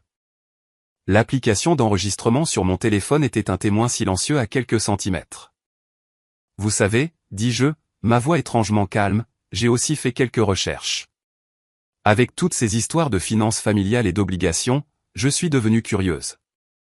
Votre mari, Paul, il est associé dans ce cabinet de capital risque, n'est-ce pas ? Et vous êtes la directrice de bureau pour l'entreprise familiale, Wright Holdings. Ses yeux se plissèrent. Où voulez-vous en venir ? Mon point est la liquidité. Gérer un family office. Gérer les distributions. C'est complexe. J'ai demandé à mon avocate de regarder certains dépôts de propriété récents. Le prêt sur votre maison de Lake Forest était étonnamment important. Et puis il y a le moment curieux de ces prêts et du conjoint de Daniel, mon conjoint, à vous, juste avant que de gros paiements d'impôts ne soient dus pour Wright Holdings. Je bluffais, tissant ensemble des bribes de ragots de Chloé et les registres de prêts publics qu'elle avait mentionnés, mais le visage de Jessica me dit que j'avais touché un nerf. Sa suffisance s'évapora, remplacée par une lueur de panique. Vous n'avez aucune idée de ce dont vous parlez, cracha-t-elle, mais le venin avait disparu, remplacé par la peur. Ah non ? Je me décollai du cadre de la porte. Je pense que la SEC pourrait être intéressée par les flux de trésorerie d'un family office qui a besoin de prêts réguliers non documentés du compte personnel de son fils. Ou peut-être juste votre beau-père. J'entends dire que le père de Paul est assez à cheval sur l'obligation de fiducie. Sa main vola à sa bouche. La couleur quitta son visage. Vous n'oseriez pas. Vous venez de menacer de détruire ma carrière en utilisant ma santé mentale comme une arme, dis-je, ma voix basse et stable. Vous avez essayé de faire de moi la servante sous contrat de votre famille. Votre frère a conspiré pour me voler. Alors dites-moi, Jessica, exactement quelle ligne vous pensez que je ne franchirai pas? Elle tremblait maintenant, son assurance antérieure complètement brisée. Que voulez-vous? Je veux que vous partiez. Et je veux que vous sachiez ceci. Si un seul mot de mon histoire privée fuite à qui que ce soit, pour quelque raison que ce soit, mon prochain appel ne sera pas à mon avocate. Il sera à la Security and Exchange Commission. Et je leur fournirai chaque relevé de transaction, chaque texto, chaque bribe de spéculation que j'ai sur vous qui vous démenez pour couvrir vos traces avec l'argent de Daniel, avec mon argent. Sommes-nous clairs? Elle hocha la tête. Un mouvement rapide et saccadé, incapable de parler. Dehors. Elle courut presque jusqu'à la porte, tâtonnant avec le loquet. Quand il claqua derrière elle, je laissai échapper un long souffle tremblant. Je marchai jusqu'à la table et arrêtai l'enregistrement. Je rejouai la dernière minute. Ma voix, froide et menaçante, et son silence terrifié. C'était une impasse nucléaire. Destruction mutuelle assurée. Mon téléphone vibra. Un texto de Chloé. Chloé, info. Henderson vient d'appeler. Ils ont accepté nos conditions. Toutes. Ils transféreront la propriété à ton seul nom dans les 24 heures pour éviter un litige. Ils veulent un accord de confidentialité mutuelle. Je fixai le message. Victoire. Une reddition complète et inconditionnelle. La visite de Jessica prenait tout son sens. C'était leur dernière tentative désespérée pour éviter d'être exposés sur une échelle bien plus grande qu'une simple rupture de fiançailles compliquée. Je tapai ma réponse, mes doigts stables. Pas d'accord mutuel. Je ne signerai rien qui me fasse taire. Ils peuvent avoir mon silence sur leur combine financière seulement s'ils rendent chaque centime que j'ai investi plus 50% de la valeur appréciée, calculée par un évaluateur indépendant. Et une déclaration publique de Daniel admettant qu'il a déformé les conditions de la propriété. Sinon, je prends la maison et l'histoire devient publique. J'ajoutai le fichier audio de la visite de Jessica et écrivis « Nouveau levier ». Jessica vient de menacer de divulguer mon historique médical confidentiel.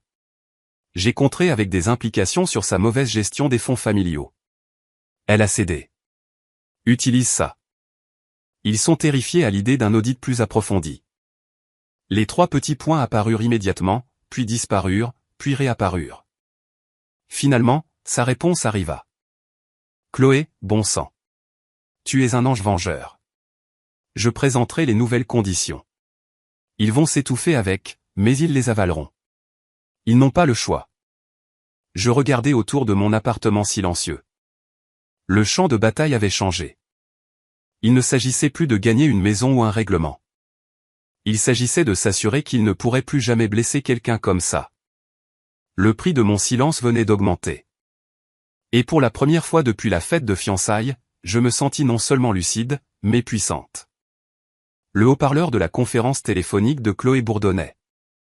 Martin, Émilie est ici. Nous sommes prêts. Donnez la réponse de vos clients. La voix de Henderson était lasse. Nous acceptons les nouvelles conditions financières de Madame Lawson.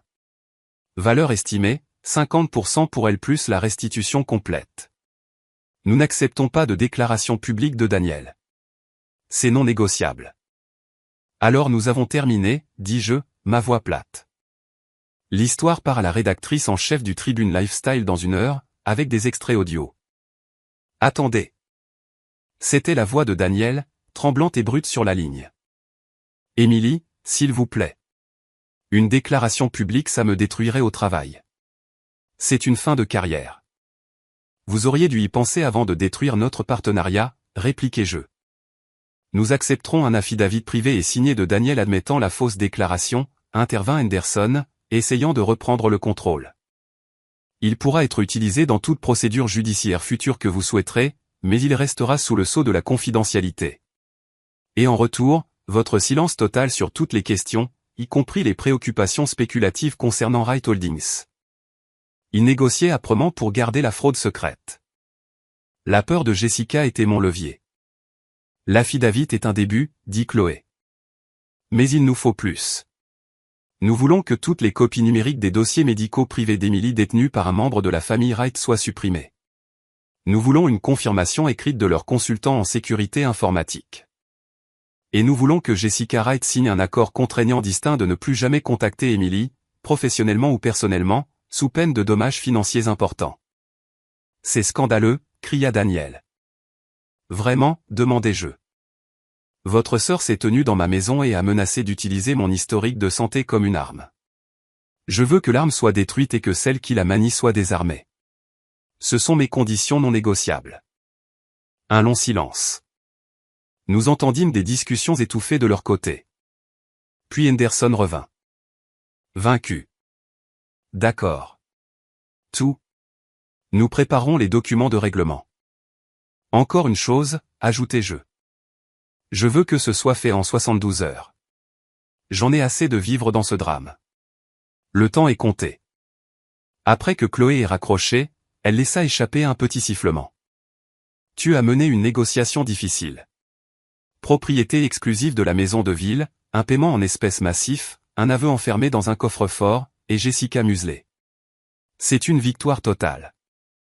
Ce n'est pas propre, dis-je en rassemblant mes affaires. Les 72 heures furent un cessez-le-feu tendu. Mon téléphone était, heureusement, silencieux. Je me concentrais sur le travail. Les lignes précises des plans d'architecte, un antidote apaisant au chaos émotionnel. Le matin du 3e jour, on sonna à ma porte. Un coursier avec une épaisse enveloppe de format légal, les documents de règlement du cabinet de Henderson. Au moment où je signais la dernière page, mon téléphone vibra. Daniel. Contre mon gré, je répondis. C'est fait, dit-il, sa voix vide. L'argent est en cours de virement. L'affidavit est signé. La maison est à toi. Tu es heureuse maintenant? Tu m'as ruiné. Mes parents ont dû liquider des actions pour couvrir ton paiement. Le mari de Jessica ne lui parle plus. Tu as déchiré ma famille. Le manque de remords était stupéfiant. Je n'ai rien déchiré du tout, Daniel. J'ai juste refusé d'être avalée tout entière. C'est toi qui as fait ça. Toi, Jessica et tes parents avec vos combines et vos règles. Il laissa échapper un rire amer et étouffé. Tu sais ce qui est le plus tordu? La seule raison pour laquelle j'ai eu accès à l'argent de ce fonds en fiducie pour te payer, c'est parce que j'ai eu 30 ans. La seule chose dans ma vie qui était enfin à moi, et tu l'as prise. Un fonds en fiducie. Bien sûr. La dernière pièce du puzzle. Ça, stabilité symbolique, avait toujours été un héritage garanti. Mes économies durement gagnées n'étaient qu'un outil pratique pour tirer parti de sa future richesse. Au revoir, Daniel, dis-je, et je mis fin à l'appel. Je regardais la pile de documents signés. C'était fini. J'avais gagné. Mais en plaçant l'enveloppe du coursier près de la porte, je ne ressentis aucun triomphe, seulement un soulagement profond hélas. La bataille était terminée. Mais le coup du silence que j'avais exigé commençait à peine à s'installer dans mes os. Le texto de Jessica était une lame de glace, retrouve-moi à Columbus Park maintenant où ton secret part à tous les associés de Fitzgerald Reed avant 17 heures. Je le montrai à Chloé. Elle panique, dit Chloé, parcourant les derniers dépôts.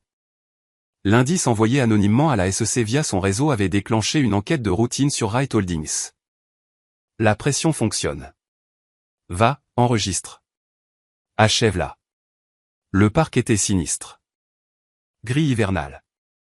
Jessica se tenait près de la fontaine vide, son visage pincé par la fureur. Elle n'attendit pas de salutation. Espèce d'incroyable une enquête de la SEC? Les associés de mon mari sont en pleine crise. Ils nous prennent pour des criminels. Je gardai ma voix calme, mon téléphone enregistrant dans la poche de mon manteau. Je n'ai aucune idée de quoi vous parlez, Jessica. Je ne suis pas dans la finance. Ne joue pas à l'idiote, cracha-t-elle en s'approchant. Tu te crois si maligne avec ton avocate et tes enregistrements. Eh bien, j'ai quelque chose pour toi aussi. Elle me tendit son téléphone.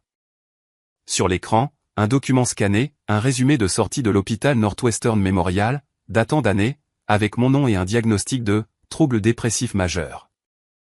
À quelle vitesse penses-tu que ton statut d'étoile montante va chuter quand ça atterrira au RH? L'architecture est un milieu conservateur, Émilie. Il n'aime pas les passifs.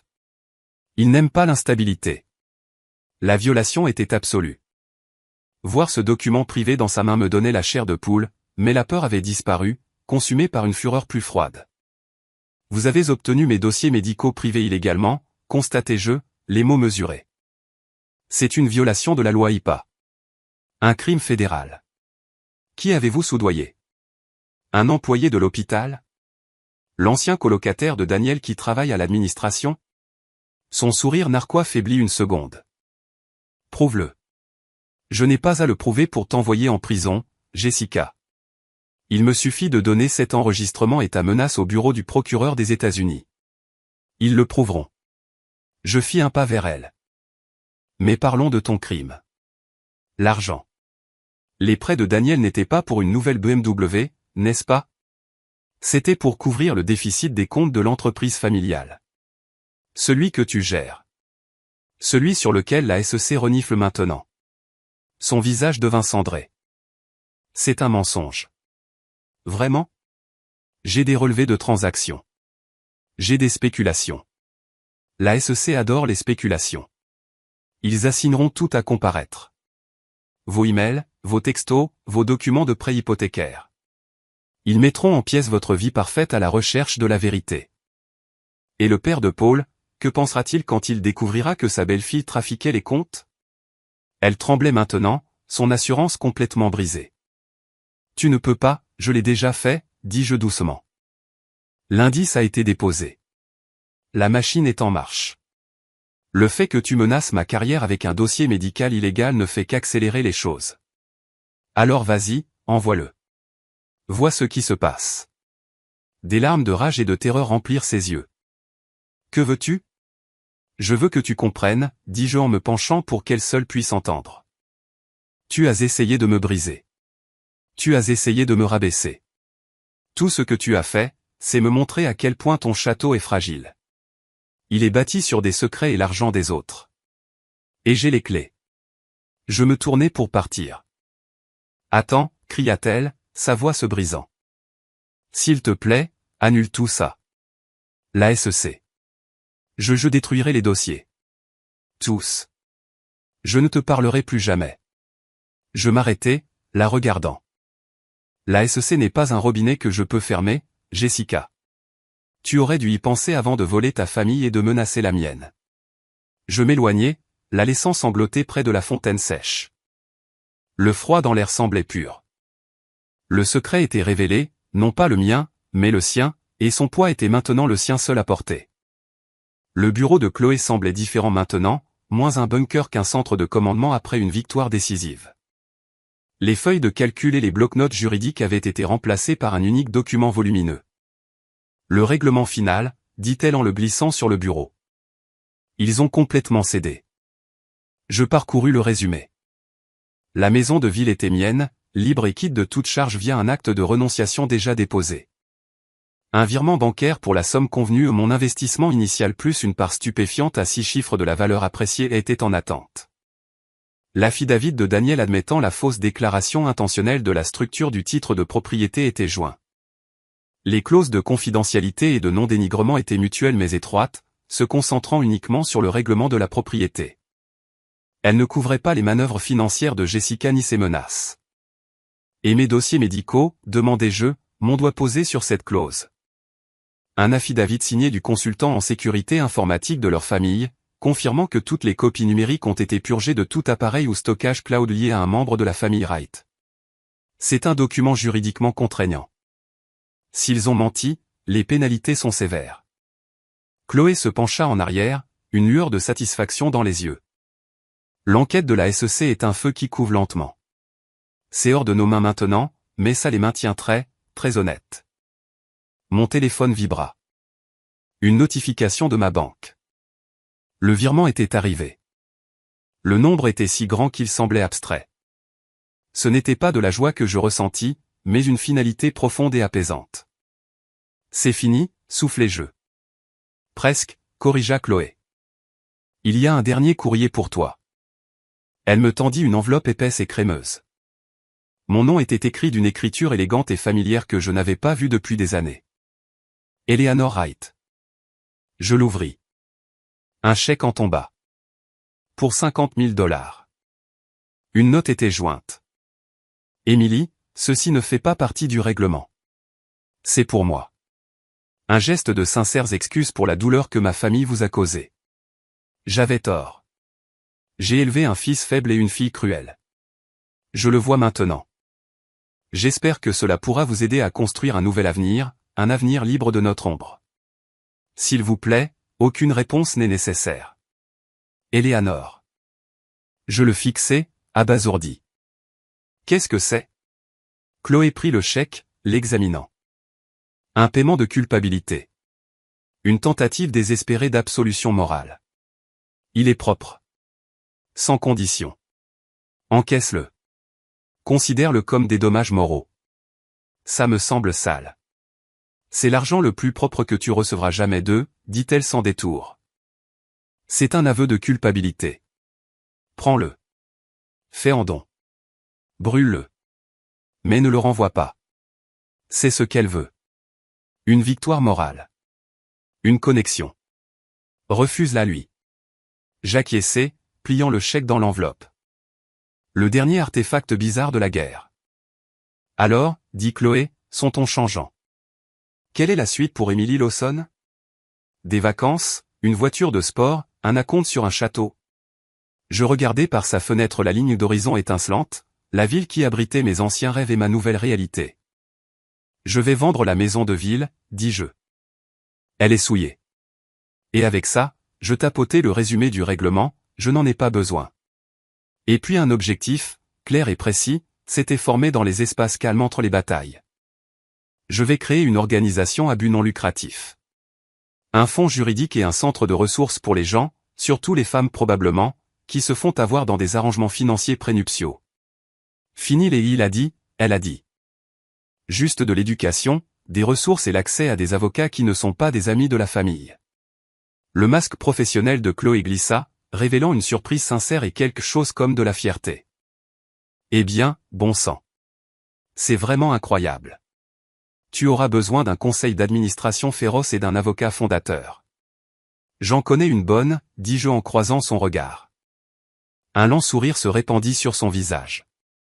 Je libérai mon emploi du temps pour la première réunion. Je me levai pour partir, le poids des documents dans ma main me semblant être une fondation, pas une encre. Merci, Chloé, pour tout. Ne me remercie pas, dit-elle en me raccompagnant à la porte. Envoie-moi juste les 10 premiers clients. Maintenant, file. Tu as un avenir à construire. En sortant dans la rue animée, le vent glacial me parut comme un baptême. Mon téléphone vibra une dernière fois. Une alerte d'actualité de Cranes Chicago Business. Le titre me fit m'arrêter net, Wright Holdings annonce un audit interne. Le directeur financier démissionne au milieu d'une transition familiale. Le sous-titre mentionnait un « examen volontaire de certaines pratiques de gestion de la liquidité ». Le monde de Jessica se fissurait. La façade publique changeait. Ce n'était pas un scandale. Pas encore. C'était une implosion professionnelle silencieuse. Le genre qui ruine les réputations et met fin aux adhésions au country club. Je ne souris pas. Je ne ressentis aucune schadenfreude. Je supprimai simplement l'alerte, éteignis le téléphone et me fondis dans le flot de gens, anonymes et libres. Le passé était réglé. L'avenir, pour la première fois depuis longtemps, était entièrement mien. La pluie estompait les lumières de la ville entraînées dorées sur la fenêtre de mon bureau. Il était plus de 20 heures, l'étage silencieux à l'exception du bourdonnement des serveurs. Je rangeais mes affaires quand l'ascenseur sonna et des pas pressés et soudain résonnèrent dans le couloir vide. Daniel était là, trempé, sa veste de costume collée à lui. Il avait l'air vidé, ses yeux hagards. « Émilie, s'il te plaît. » La sécurité serait là en quelques minutes si j'appuyais sur le bouton de panique. Je ne le fis pas. Je me contentais de le regarder. Tu ne devrais pas être ici. Je sais. Je sais. Il passa une main tremblante dans ses cheveux mouillés. Je devais te voir. Pour t'expliquer. L'affidavit a expliqué tout ce que j'avais besoin de savoir. C'étaient les mots juridiques de Henderson. Ça c'est moi.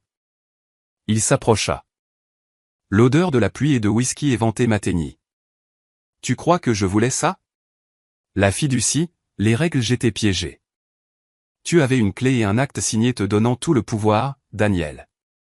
Ce n'est pas un piège. C'est un royaume. C'est une cage dorée. Éclata Théil, sa voix se brisant.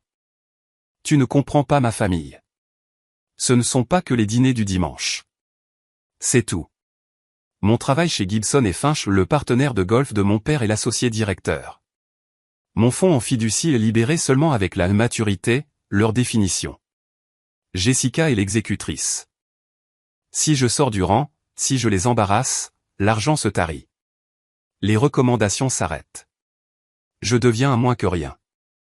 Il pleurait maintenant, des larmes pathétiques et furieuses se mêlant à la pluie sur son visage. Il t'aimait bien parce que tu avais du succès. Tu présentais bien sur le papier. Mais tu devais être intégré, géré. Le plan de Jessica a toujours été de t'adoucir, de te concentrer sur la famille pour que tu ne regardes pas de trop près les finances, à moi. Et quand tu as résisté à la fête, mon Dieu, c'était comme si tu avais déclaré la guerre à tout leur système. Je devais les choisir, eux, ou toi. La vérité brute et laide flottait dans l'air stérile du bureau. Pas une grande conspiration de haine, mais une pathétique machinerie de contrôle. Alors tu as choisi l'argent, dis-je. Plus de colère. Juste une froide lucidité. J'avais peur, sanglota Théil. Qu'est-ce que j'étais censé faire? Être pauvre avec toi? Lutter? Je n'ai jamais eu à lutter. Tu es forte. Tu t'es construite. Moi je ne suis qu'un produit. Un produit qu'ils étaient prêts à rappeler s'il fonctionnait mal. Je compris enfin l'homme devant moi. Pas un méchant. Un otage. Un otage faible et lâche qui avait choisi ses geôliers plutôt que sa liberté. Et maintenant, demandai-je, l'argent est parti. À moi. La confiance est rompue. Alors pourquoi es-tu ici? Il leva les yeux, un espoir désespéré dans le regard. Parce que maintenant, je n'ai rien à perdre. Maintenant, je peux te choisir. On peut tout recommencer, pour de vrai cette fois. Pas de famille, pas de règles, juste nous. L'audace était à couper le souffle. Il voyait la destruction de sa cage dorée non pas comme une conséquence de ses actions, mais comme une opportunité de recommencer avec moi, celle qui avait, dans son esprit, commodément à la fois causé la destruction et resté comme un prix de consolation. Laisse-moi voir si je comprends bien, dis-je lentement en prenant mon sac. Tu as conspiré pour m'escroquer. Tu as laissé ta famille m'abuser.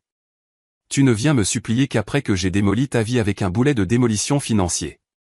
Et tu penses que c'est une base pour un nouveau départ?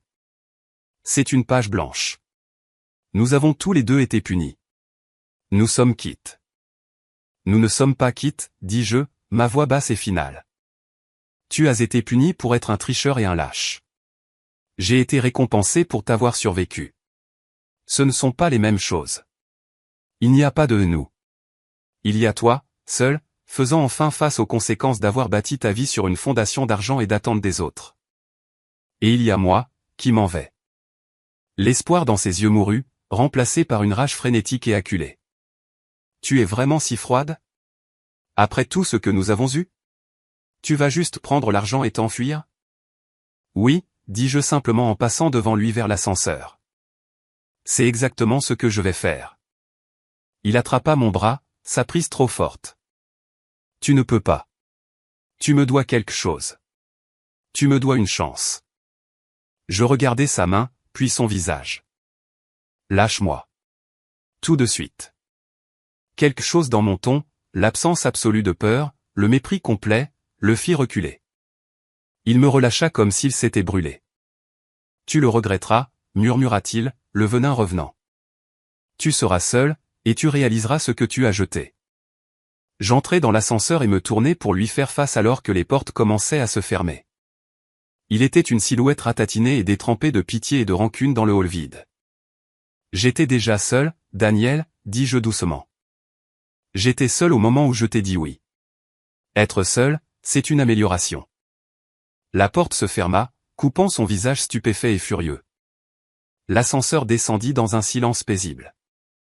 Je ne ressentis aucune pitié, aucun amour persistant, seulement une distance profonde et reconnaissante. Il était brisé, mais ce n'était pas à moi de le réparer. Il était simplement une leçon apprise en entier, et enfin, heureusement, terminée. Le panneau, vendu, sur la maison de ville de Lincoln Park était un petit drapeau de victoire satisfaisant. Les documents de clôture finaux étaient dans ma mallette. Mon agent immobilier, une femme perspicace nommée Maria, me tendit les clés de mon nouveau condo. Un espace moderne et élégant dans le West Loop, sans histoire, sans fantôme. Tout à toi, Émilie.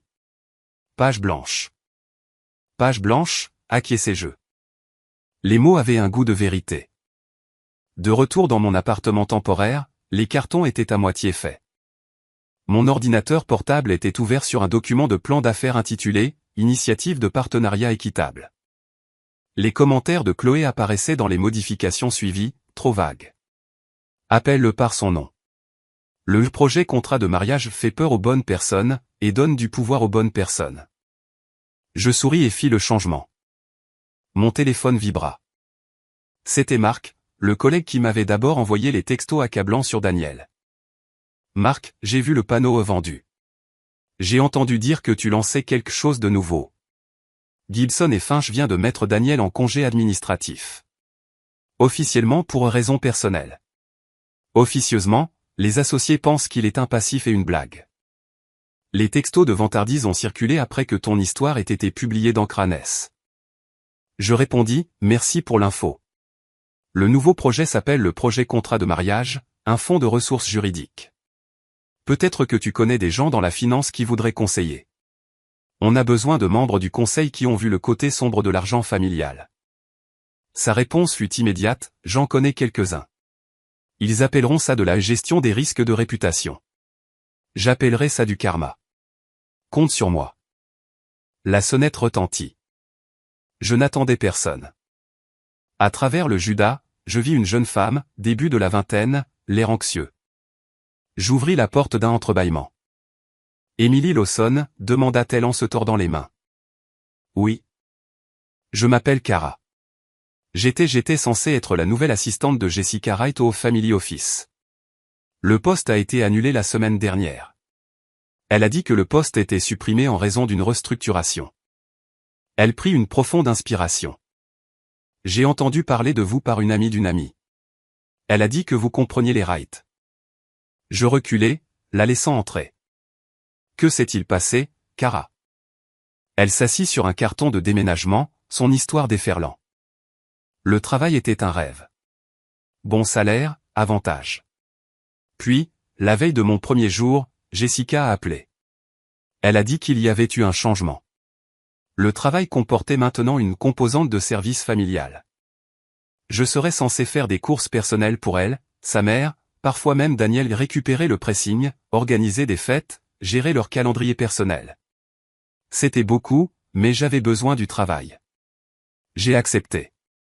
Elle baissa les yeux sur ses mains. Puis elle m'a envoyé par email un accord de confidentialité. C'était insensé. Il disait que je ne pourrais jamais discuter de mes tâches, de la vie personnelle de la famille ou de leurs affaires financières avec qui que ce soit, pour le reste de ma vie. La pénalité était l'équivalent de tout mon salaire multiplié par 10. Je l'ai montré à mon oncle qui est avocat. Il m'a dit de fuir. Il a dit que c'était un procès en puissance et qu'il l'utiliserait pour m'enterrer si jamais je sortais du rang. Je sentis une fureur froide. Jessica remplaçait simplement une aide par une autre, cette fois avec une employée légalement bâillonnée. Tu as été intelligente de partir, dis-je. Mais je suis sans travail, et j'ai peur, murmura Cara. Elle était si en colère quand j'ai refusé. Elle a dit que je ne travaillerais plus jamais dans cette ville. Pensez-vous pourrait-elle faire ça? Je pensais au chèque de 50 000 $ d'Eleanor, toujours non encaissé dans mon tiroir. Une idée, nette et claire, se forma. Non, Kara, elle ne peut pas. Et je suis en train de créer une organisation qui, entre autres, aidera les gens qui sont poussés dans ce genre d'accord coercitif. Nous allons avoir besoin d'une coordinatrice de programme, quelqu'un qui comprend la pression. Le salaire ne sera pas au niveau de la famille Wright, mais l'accord de non-divulgation ne couvrira que la vie privée de nos donateurs, pas ton droit de respirer. Ses yeux s'écarquillèrent, remplis d'espoir et d'incrédulité. Sérieusement? Sérieusement. Envoie ton CV à mon avocate, Chloé Klein. Dis-lui que je t'envoie. Je griffonnai l'email de Chloé sur un bloc-notes. Considère ceci comme ta première leçon dans un environnement de travail sain. Personne ne devrait posséder ton silence. Après son départ, rayonnante de soulagement, j'ouvris à nouveau mon ordinateur portable. Je naviguai jusqu'au site web du secrétaire d'État de l'Illinois et commençai à remplir les statuts de constitution du projet contrat de mariage, NFP. Mon téléphone sonna.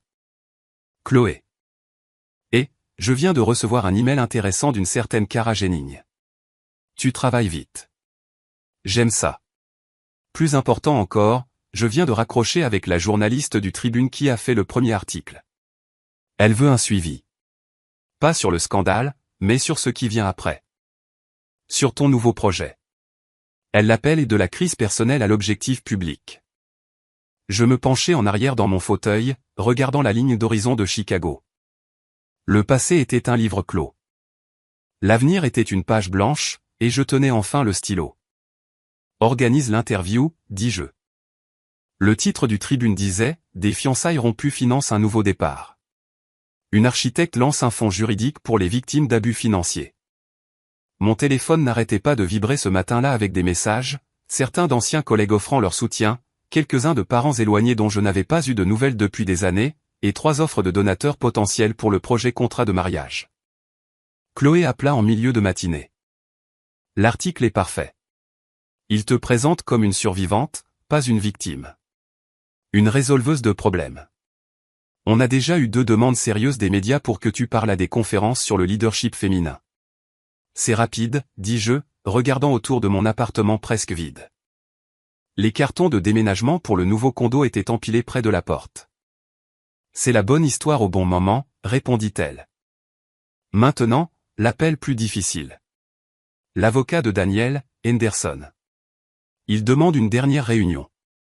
Dit que son client veut rendre des effets personnels. Je pense que c'est une dernière tentative désespérée de clémence avant que l'enquête de la SEC ne s'approfondisse.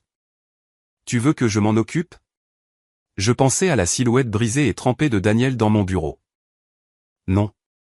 Je le rencontrerai. Terrain neutre, un café public. Tu viens, mais assieds-toi à une autre table. Le café était bondé à l'heure du déjeuner. Daniel arriva seul, l'air diminué. Il portait une petite boîte en carton. Il s'assit en face de moi, sans croiser mon regard, posant la boîte sur la table entre nous. Tes affaires, marmonna-t-il. Quelques livres.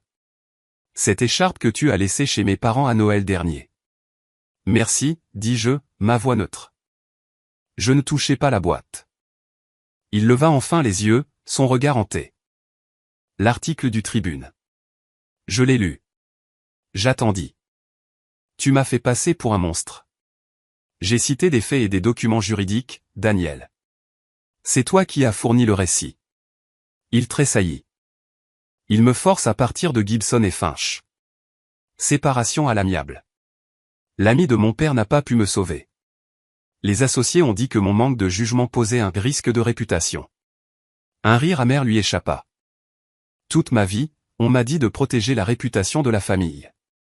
Maintenant, je suis le risque de réputation. Il n'y avait aucune satisfaction dans sa chute, seulement une profonde tristesse pour la vie qu'il n'avait jamais eu le courage de revendiquer pour lui-même. Que vas-tu faire? Je pars vers l'ouest. Montana. Un copain a un ranch. Travail manuel. Pas de finances, pas de famille, pas d'attente. Il fixa son café intact. Je suis désolé, Émilie. Pas seulement pour l'arnaque. Pour ne pas avoir été l'homme que tu pensais que j'étais. Pour ne même pas avoir essayé de l'être.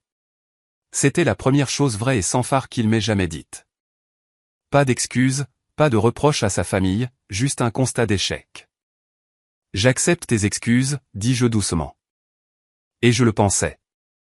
La colère avait disparu. Il ne restait que la lucidité. Il hocha la tête d'un mouvement sec et se leva pour partir. Il hésita, regardant la boîte. Il y a une enveloppe dedans. De ma mère. Elle m'a demandé de te la donner. Je ne l'ai pas ouverte. Puis il disparut, se fondant dans la foule du trottoir. Je soulevai le rabat de la boîte. Sur l'écharpe pliée se trouvait une épaisse enveloppe en lin. À l'intérieur, une note manuscrite d'Eleanor et un chèque de banque de 250 000 $. La note était courte. Emily, ceci n'est pas de la part de la famille. C'est de ma part, pour votre projet. Un petit pas vers la réparation de ce qui ne peut être réparé. Ne répondez pas eux. Chloé se glissa dans le siège vacant. Qu'est-ce que c'est? Des fonds de démarrage pour le projet contrat de mariage, dis-je, lui montrant le chèque d'Eleanor Wright. Les sourcils de Chloé se haussèrent. L'argent de la conscience, mais de l'argent quand même. Ça couvrira notre budget de fonctionnement pour la première année. Ironique, n'est-ce pas? Poétique, corrigeai-je, rangeant le chèque. Leur système a créé le problème. Maintenant, ils financent la solution. Mon téléphone vibra avec une alerte de calendrier. 15 heures. Visite finale. Condo du West Loop. Je me levai, laissant la boîte de mon ancienne vie sur la table du café. Je ne pris que l'enveloppe. Prête à aller voir l'avenir, demandai-je à Chloé. Elle sourit, passant son bras sous le mien. Chérie, l'avenir n'attendait que toi pour se montrer. Alors que nous sortions sous le soleil éclatant, mon téléphone sonna. Un numéro avec un indicatif 415. San Francisco. Je répondis. Emily Lawson? Ici David Chin de Sanford Partners Venture Capital. Nous avons lu un article sur le projet contrat de mariage dans le Tribune. Nous avons une branche philanthropique qui se concentre sur la justice économique pour les femmes. Nous aimerions discuter d'une subvention importante. Avez-vous du temps pour un appel la semaine prochaine? Je regardais Chloé, qui m'observait, un sourire entendu aux lèvres. La ville s'étendait devant nous, pleine de bruit, de lumière et de possibilités. Oui, dis-je au téléphone, ma voix stable et sûre. La semaine prochaine est parfaite. Un an plus tard, le centre de congrès de San Diego bourdonnait de l'énergie d'un millier de professionnels. Le sommet annuel, Femmes, Richesse et Bien-être, battait son plein. En coulisses, j'ajustais le microphone sur mon revers. Mes notes, une pensée lointaine. Le titre de mon discours d'ouverture était projeté sur un écran massif derrière le podium, le contrat de mariage, au-delà de la paperasse, concevoir des partenariats de véritable équité. Une main se posa sur mon épaule. Chloé, impeccable dans un costume sur mesure, me sourit. Nerveuse? Même pas un peu, dis-je, et je le pensais. Les nerfs qui accompagnaient autrefois les pensées de prise de parole en public avaient été consumés dans un feu bien plus ardent. Bien, parce que la salle est comble. J'ai vu 3 journalistes et au moins 2 donateurs potentiels à 7 chiffres au premier rang. Oh, et ton nouveau petit ami architecte rôde près du café, l'air insupportablement fier. Une chaude lueur de bonheur se répandit en moi. Michael, un ingénieur en structure que j'avais rencontré lors d'une réunion d'urbanisme 6 mois plus tôt. Son premier cadeau pour moi avait été un jeu de plans pour une cabane dans les arbres qu'il voulait construire pour sa nièce. Pas de clause cachée, pas de fiducie secrète, juste des lignes claires et honnêtes. Le régisseur me fit un signe. Je m'avançai sous les projecteurs. Les applaudissements furent une vague chaleureuse. Je trouvai le visage de Michael dans la foule, son sourire facile un ancrage silencieux. Merci, commençai-je, ma voix claire dans la vaste salle. Il y a un peu plus d'1 an, je me tenais sous un autre type de projecteur. C'était la lumière d'un lustre en cristal à ma propre fête de fiançailles. Et dans cette lumière, on m'a donné une description de poste pour ma vie future. Elle était accompagnée d'une liste de tâches, d'un calendrier de service et d'un manque stupéfiant de salaire ou de partenariat. Une vague de rire complice traversa le public. J'ai posé 2 questions cette nuit-là, continuai-je. Quelles sont les règles? Et quel est le rôle de mon partenaire? Les réponses que j'ai obtenues, ou plutôt le silence et l'esquive que j'ai obtenus, m'ont coûté des fiançailles, mais m'ont acheté quelque chose de bien plus précieux, la lucidité. Je cliquai sur la première diapositive. Ce n'était pas un document juridique, mais un simple diagramme de veine. Un cercle était intitulé « Vos actifs », l'autre « Les actifs de votre partenaire ». Le centre qui se chevauchait était intitulé « Vision partagée, objectifs mutuels ». Nous parlons des contrats de mariage comme des plans de fin de vie pour l'amour, comme si reconnaître la réalité de l'argent polluait en quelque sorte la pureté des émotions. Mais ce qui pollue un partenariat, ce n'est pas une conversation sur les actifs. C'est la présomption des actifs, du travail, du temps, de la bande passante émotionnelle. C'est le règlement non écrit par quelqu'un d'autre que vous êtes juste censé accepter pour maintenir la paix. Je vis des têtes hochées, en particulier parmi les femmes plus âgées. Mon organisation, le projet contrat de mariage, n'aide pas seulement les gens à rédiger des documents juridiques. Nous les aidons à rédiger des conversations honnêtes. Nous organisons des ateliers où les couples cartographient non seulement leurs finances, mais aussi leurs attentes. Qui gère la charge mentale quotidienne? Comment les responsabilités familiales sont-elles partagées? À quoi ressemble réellement le soutien lorsque la carrière d'une personne exige des semaines de 80 heures? Un véritable partenariat n'est pas un contrat de servitude silencieux. C'est une négociation forte, continue et parfois désordonnée du respect. Pendant les 45 minutes suivantes, je mêlais données et histoires personnelles. Je parlais de l'abus financier dissimulé que nous avions découvert au cours de notre première année, la dette cachée, les maisons secrètement hypothéquées, les fonds en fiducie avec des ficelles attachées comme des fils de marionnettes.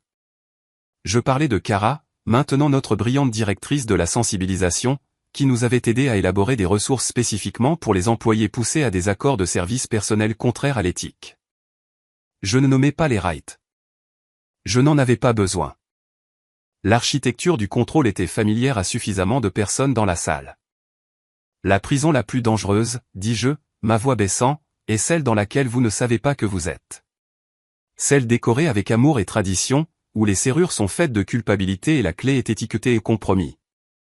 Ma mission est de donner aux gens les outils pour inspecter les murs avant d'emménager, pour construire des relations avec des fondations claires et des murs porteurs de respect mutuel, pas de trappes cachées d'obligations.